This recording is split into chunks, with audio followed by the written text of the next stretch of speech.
Hello friends, welcome back to our channel. और आज के इस वीडियो में हम सीखेंगे कि हाँ, इंग्लिश में 20+ मार्क्स, आई मीन 30 मार्क्स का इंग्लिश होता है प्री में, S V I P O या फिर एस बी आई क्लर्क हुआ या फिर I B P S P O सब में। तो उसमें 20+ मार्क्स हम कैसे ला सकते हो, सिर्फ और सिर्फ इंग्लिश में, अगर हमें ग्रामर नहीं आता है तब भी। ओके फ्रेंड्स, तो आइए फ्रेंड्स, इस चैनल में हम यही सीखेंगे कि हाँ, इंग्लिश में हम 20+ मार्क्स ला सकते हैं विदाउट ग्रामर, हमें अगर ग्रामर नहीं आता है तो सबसे पहले चीज़, इस वीडियो को लाइक कर लीजिए, शेयर कीजिए ज़्यादा से ज़्यादा, और अपने सुझाव कमेंट बॉक्स में ज़रूर मेंशन कीजिए फ्रेंड्स। दूसरी चीज़, अगर आपने अभी तक सब्सक्राइब नहीं किया है तो सब्सक्राइब कर लीजिए। Okay friends, so stay tuned का और चैनल। देखिए फ्रेंड, इंग्लिश जो होता है उसका वेटेज 30 क्वेश्चन होता है, 30 मार्क्स होते हैं।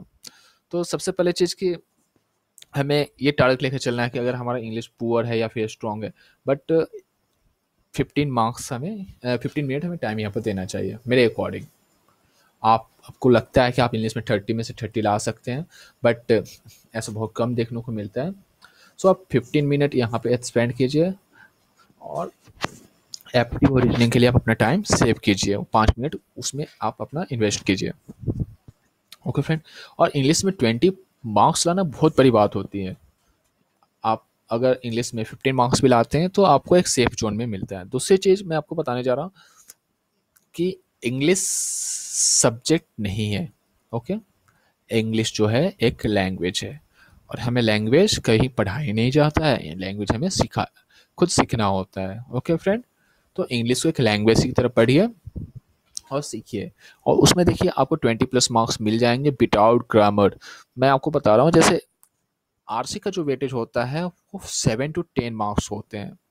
वो डिपेंड करता है कि क्लोज टेस्ट 5 में आया है या फिर 7 में। और क्लोज टेस्ट वेटेज 7 to 8 में है। अगर क्लोज टेस्ट 8 का आता है तो आरसी 7 का भी आ सकता है, और क्लोज टेस्ट 7 में आता है तो आरसी आपको 8 का और 8 to 10 मिल सकता है, 8 to 10। बट मैक्सिमम 10 मार्क्स आता है। 10 मार्क्स में कभी कभी 2 पैरा भी दे देता है, दो कंप्रीहेंशन उसको सॉल्व करना, फिर पैरा जमा सेंटेंस को अरेंज करने की, वो 5 नंबर के क्वेश्चन मिल जाते हैं देखने को हमें। ओके, इस पर पीओ प्री की बात करूं मैं तो। फिर बात करता हूँ फिलर्स। फिलर्स जो होते हैं वो 5 to 10 मार्क्स तक कवर करते हैं। वो एग्जाम बेस्ड होता है, एसबीआई पीओ कोई गारंटी नहीं है कि हाँ किस टाइप के आएगा, क्योंकि सबसे अनएक्सेप्टेड एक्सपेक्टेड पेपर होता है। और इसमें सेंटेंस इंप्रूवमेंट, जैसे एसबीआई कलर की बात हुआ, आईबीपीएस कलर की, तो उसमें 10 क्वेश्चन फिलर्स के भी मिल जाते हैं। एक क्लोज टेस्ट 10 का, आरसी 10 का, तो simple simple. But sentence improvement भी 5 का मिल जाता है, तो हमें सब कुछ प्रिपेयर कर चलना है। एरर फाइंडिंग भी 5 मार्क्स से मिल सकते हैं। ओके फ्रेंड, सो इन सारे टॉपिक को हमें अच्छे से पढ़ना है। तो बट ग्रामर बेस्ड जो टॉपिक होते हैं वो ये होते हैं: filler, sentence improvement, error finding, या फिर फ्रेज। हमें तो देखिए, आरसी, पैराजम्बल और क्लोज टेस्ट, ये 3 टॉपिक ही आपको 20 मार्क्स दिला सकते हैं। आप अच्छे से पढ़े। अगर आपको ग्रामर से डर लगता है, आप चाहते हैं कि हाँ मुझसे ग्रामर नहीं होगा दिस डैट, मैं इन टॉपिक को कैसे कवर करना चाहिए, मैं इस पार्टिकुलर सिंगल सिंगल वीडियो बनाऊंगा। और आप उस वीडियो देखने के बाद आपका ये जो डर है कि हमेशा आरसी नहीं होता, पैराजम्बल नहीं होता, क्लोज टेस्ट नहीं होता, अपने डर निकल जाएगा। दूसरी चीज़, अगर आपका ग्रामर पोर्शन स्ट्रांग है तो आप यहाँ से 10 नंबर का जो है, इसको आप 3 to 4 मिनट में आप पा सकते हैं। तो एक ब्राह्मण होता है आरसी एंड पैराजम्बल, और आजकल जो बैंकिंग में क्लोज टेस्ट आते हैं वो इकोनॉमिक या सोशल बेस्ड होते हैं। अगर आप न्यूज़पेपर रेगुलर बेसिस पर रीड करते हैं तो आप आरसी, पैराजम्बल एंड क्लोज काफ़ी अच्छे से कर सकते हैं। दूसरी चीज़, जो आरसी में एंटोनिम्स सिनोनिम्स आते हैं, उसको भी आपका वोकैब अच्छा है तो आप वहाँ से भी स्कोर कर सकते हैं। द हिंदू का जो एडिटोरियल पेज होता है, वहाँ से S B I P O pre में डायरेक्ट आरसी आ चुका है। सो ये सजेस्ट किया जाता है कि आप द हिंदू न्यूज़पेपर पढ़ते रहिए, और फालतू न्यूज़ नहीं पढ़ना आपको, जो एग्जाम पॉइंट ऑफ व्यू से न्यूज़ है आपको वही पढ़ना है। ओके फ्रेंड, और इंग्लिश पर कम से कम 2 आवर्स आप जरूर दीजिए डेली। फिर मैं बात करता हूँ आरसी को कैसे अटेम्प्ट करना चाहिए। सबसे पहली चीज़ कि आपको आंसर क्वेश्चन के अकॉर्डिंग देना चाहिए। क्वेश्चन में अगर नेगेटिव एस्पेक्ट पूछा है और आप पॉजिटिव एस्पेक्ट के अनुसार आंसर कर रहे हैं तो उस चीज़ को आप अवॉइड कीजिए, प्रैक्टिस कीजिए ज़्यादा से ज़्यादा। दूसरी चीज़ कि आप किसी पार्टिकुलर क्वेश्चन पर ज़्यादा से ज़्यादा टाइम स्पेंड नहीं करेंगे। ओके फ्रेंड्स, जो एंटोनिम्स सिनोनिम्स है वो आपको उस लाइन में जो मीनिंग निकल रहा है उसके अकॉर्डिंग आपको एंटोनिम्स और सिनोनिम्स आपको उसमें टिक करना होता है, बेस्ट मीनिंग जो होता है वो। ओके, और कहीं एंटोनिम्स पूछा जाता है और आप सिनोनिम्स न लगाकर, इस चीज़ के लिए आप क्वेश्चन में जरूर पढ़ें, इस चीज़ को काफ़ी ध्यान से पढ़ें। और आरसी करने के लिए आपको डेली कम से कम 2 आरसी, डेली बेसिस पर कम से कम 2 आरसी जरूर आप कंप्लीट कीजिए, प्रैक्टिस डेली रेगुलर बेसिस पर प्रैक्टिस के लिए। तो यहाँ से आप आरसी के लिए कम से कम 5 to 6 मिनट ही दे सकते हैं, जिससे आपका टाइम सेव होगा। तो आप 5 से 6 मिनट में आप 8 to 9 क्वेश्चन जरूर कवर कर लीजिए। सबसे पहले मैं सजेस्ट करूंगा एंटोनिम्स और सिनोनिम्स आप फाइंड आउट कीजिए, क्योंकि वो 4 क्वेश्चन होते हैं एंटोनिम्स और सिनोनिम्स आरसी में। दूसरी चीज पैराजम्बल। पैराजम्बल ऐसा बोला जाता है, आया तो 5 नंबर लेकर आएगा, नहीं आया तो आपके 5 नंबर मतलब -1.5 मार्क्स आपके लेकर चला जाएगा पैराजम्बल। तो इस चीज़ को बहुत ध्यान से करना होता है। पहले चीज़ कि आपको सेंटेंस के ओपनिंग और क्लोजिंग ऑफ पैराग्राफ हमें पता होना चाहिए, यानी कि पैराग्राफ जो दिया हुआ है, जो सेंटेंस अरेंज करने के बाद जो पैरा बनता है, उसका ओपनिंग सेंटेंस और क्लोजिंग सेंटेंस क्या होता है। अगर क्वेश्चंस में first sentence and last sentence पूछ लिया है तो यहाँ से हमें 2 मार्क्स तो मिल ही जाएंगे। दूसरी चीज़ कि लिंकेज ऑफ सेंटेंस, यानी कि एक सेंटेंस दूसरे से कैसे लिंक होता है वो चीज़ हमें पता होना चाहिए। जैसे कि सीक्वेंस ऑफ टाइम, जैसे यस्टरडे, टुडे एंड टुमारो, इस चीज़ को आप आइडेंटिफाई कीजिए। दूसरे उसके बाद कंक्लूजन क्या निकलता है उस पैरा से, तो कंक्लूडिंग सेंटेंस भी आप आइडेंटिफाई कीजिए, सर्च कीजिए। और पैरा जंबल को आप मैक्सिमम 2 से 3 मिनट देंगे। ज़्यादा टाइम स्पेंड करने से आपको टाइम लॉस। देखिए आपको तो 30 सेकेंड में पता चल जाएगा कि हाँ आपसे ये पैराजम्बल बनेगा कि नहीं। और 1.5 से 2 मिनट में आप पैराजम्बल अच्छे से अरेंज कर लीजिएगा। अगर आपको बन रहा है तो, नहीं बन रहा है तो आप एस्केप कीजिए, आगे बढ़िए। आंसर केयरफुली दीजिए, क्योंकि कभी कभी सेकंड लास्ट पूछ लेता है और हम ऐसा लगता है लास्ट पूछा है और हम वहाँ पर टिक करके चल देते हैं, या फिर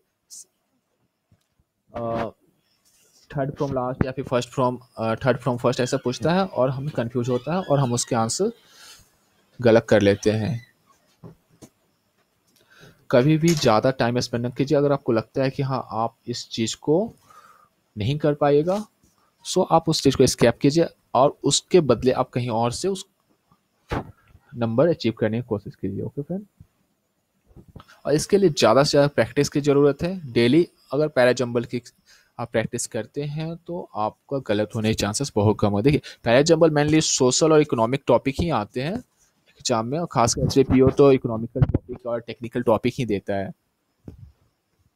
फिर बात करते हैं क्लोज टेस्ट। क्लोज टेस्ट काफ़ी लंबा सा एक पैराग्राफ होता है जिसमें कुछ फिल इन द ब्लैंक्स होते हैं, कहीं 5 होते हैं, कभी 7 भी होते हैं, और उसके एक अलग से हमें फिल करना होता है, जिससे 5 ऑप्शंस होते हैं फ्रेंड। बट वहाँ पर नंबरिंग दिया रहता है उस क्वेश्चंस का। तो कभी भी पूरे स्टोरी को पढ़ने की ज़रूरत नहीं है, कि पूरे स्टोरी पढ़ने में टाइम वेस्ट हो जाता है। आप उस लाइन पर जाइए जहाँ पर फिल इन द ब्लैंक्स है, उससे एक लाइन पहले और उससे बाद की पढ़िए अगर आपको समझ में नहीं आ रहा है। नहीं तो कभी कभी ऐसा होता है कि हाँ एक ही लाइन में उस लाइन को पढ़े हम, पूरी आंसर समझ में आ जाती है, हाँ इसका क्या मतलब निकल रहा है, और वहाँ से हम वहाँ से हम सही आंसर टिक कर लेते हैं।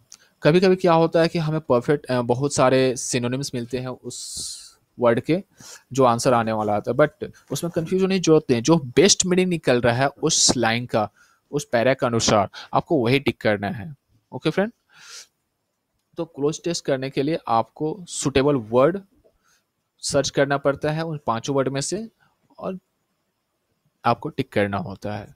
और क्लोज टेस्ट आपको इंग्लिश में कट ऑफ क्लियर भी कराता है। ओके फ्रेंड, क्लोज टेस्ट हुआ और आरसी में जो एंटोनिम सिनोनिम्स हो यही आपको कट ऑफ क्लियर करा। और कभी अधिक कोशिश फ्रेंड्स आप कोशिश कीजिए 2 से 2.5 मिनट के अंदर में क्लोज टेस्ट को कंप्लीट कर लीजिए, क्योंकि आप इससे कम समय में कर ले तो बहुत अच्छी बात है, बट एक एवरेज टाइम आप 2 से 2.5 मिनट दे सकते हैं, क्योंकि यहाँ से आप टाइम सेव कीजिएगा तो बाकी जगहों पर आपको प्रॉफिट होगा, वहाँ पर आप नंबर अचीव कर सकते हैं। फिर बात करते हैं error finding, sentence improvement and fillers आते हैं, single filler and double filler. ये जो होते हैं ग्रामर बेस्ड होते हैं। देखिए, और इन सबको कवर करने के लिए ये 10 नंबर क्वेश्चंस होते हैं। इन यहाँ से या तो 5 के सेट में 2 मिल जाएंगे, एरर सेंटेंस इंप्रूवमेंट या फिर सेंटेंस इंप्रूवमेंट फिलर मिल जाएंगे या फिर एरर एंड फिलर मिल जाएंगे। तो ये 5-5 के 2 सेट मिल जाएंगे। इस चीज़ को कवर करने के लिए अच्छे से आपको पार्ट ऑफ स्पीच आना चाहिए। अगर आपको ऐसा लगता है कि हाँ मुझसे ग्रामर नहीं होता, बहुत कम आता है, तो आप कुछ सिलेक्टेड टॉपिक को कंप्लीट कर सकते हैं। जैसे प्रीपोजिशन हुआ, ये प्रीपोजिशन बहुत वास्ट टॉपिक है, बट कुछ चीज़ें हैं जो हमेशा पूछी जाती है, उस चीज़ को आप कंप्लीट कीजिए। प्रोनाउंस के टॉपिक हुए, कंजंक्शन हुए, टेंस हुए। दूसरे जो सबसे ज़्यादा पूछा जाता है सब्जेक्ट वर्ब एग्रीमेंट। ये छोटा सा टॉपिक है, कम से कम आप 1 घंटे में काफ़ी बहुत सारी चीज़ सीख सकते हैं। और इस वीडियो पर इन 3 टॉपिक से आप कम से कम इन 10 में से 7 to 8 मार्क्स तो जरूर ला सकते हैं। ओके फ्रेंड, जिससे आपका कट ऑफ क्लियर हो सकता है। एक और मैं सजेस्ट करूंगा कि आप इन 10 क्वेश्चन को सॉल्व करने के लिए मैक्सिमम 3 मिनट दे सकते हैं, क्योंकि अगर इस पर टाइम ज़्यादा से ज़्यादा सोचिएगा तब भी नहीं होगा होने वाला। और नहीं, क्योंकि एक बार पढ़ने से माइंड में ट्रिक स्ट्राइक हो जाता है कि हाँ इसमें यहाँ पर क्या एरर आएगा और क्या फील कर सकते हैं। दूसरी चीज़, आप कोशिश कीजिए कि जो ग्रामर वाला पोर्शन है ना उसको इंग्लिश के स्टार्टिंग में आप कवर कीजिए, क्योंकि आप इस चीज़ से निश्चिंत हो जाएं कि हाँ मेरा कितना अटेम्प्ट कर चुका हूँ मैं इंग्लिश में और कितना करना है हमें। Okay friend,